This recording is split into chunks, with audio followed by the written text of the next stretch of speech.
Hello and welcome to my channel. I have another question today, and the question is, what is the meaning of gleaning in the Bible?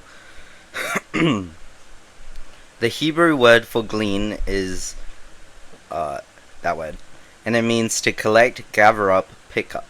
Gleaning is the gathering of grain or other harvested material left behind by reapers. In the Bible, the Israelites were commanded to allow the poor to follow behind the reapers and pick up leftover spears of grain and fallen grapes. In this way, the law of Moses provided food for the poor, orphans, widows, and resident aliens. The law specified that landowners must leave some of the harvest for gleaners. When you reap the harvest of your land, do not reap to the very edges of your field, or gather the gleanings of your harvest. Do not go over your vineyard a second time, or pick up the grapes that have fallen. Leave them for the poor and the foreigner. I am the Lord your God. Gleaning is important in the story of Ruth, the Moabite widow daughter-in-law of the widow Naomi in Bethlehem. To stave off complete destitution, Ruth gleaned grain in the fields of Boaz, and Ruth the Moabite said to Naomi, "Let me go to the fields and pick up the leftover grain behind anyone in whose eyes I find favor." Naomi said to her, "Go ahead, my daughter."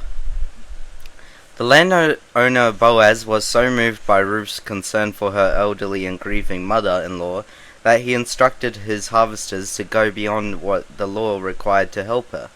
As she got up to glean, Boaz gave orders to his men, "Let her gather among the sheaves and don't reprimand her. Even pull out some stalks for her from the bundles and leave them for her to pick up, and don't rebuke her." The harvesters dropping handful of purpose for Ruth to glean is a wonderful illustration of God's grace.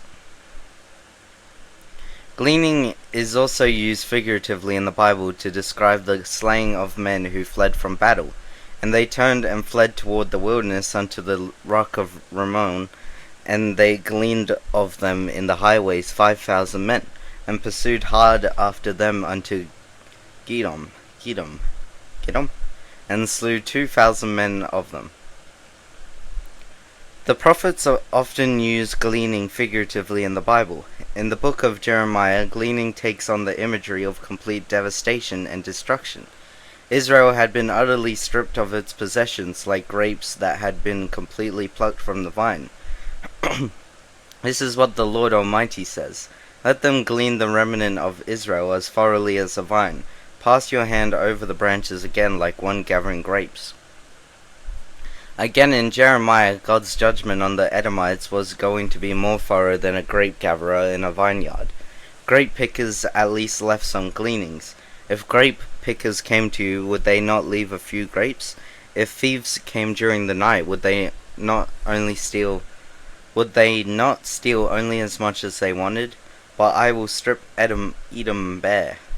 The prophet Micah describes the world as a gleaned vineyard, with the godly having been entirely plucked from the land.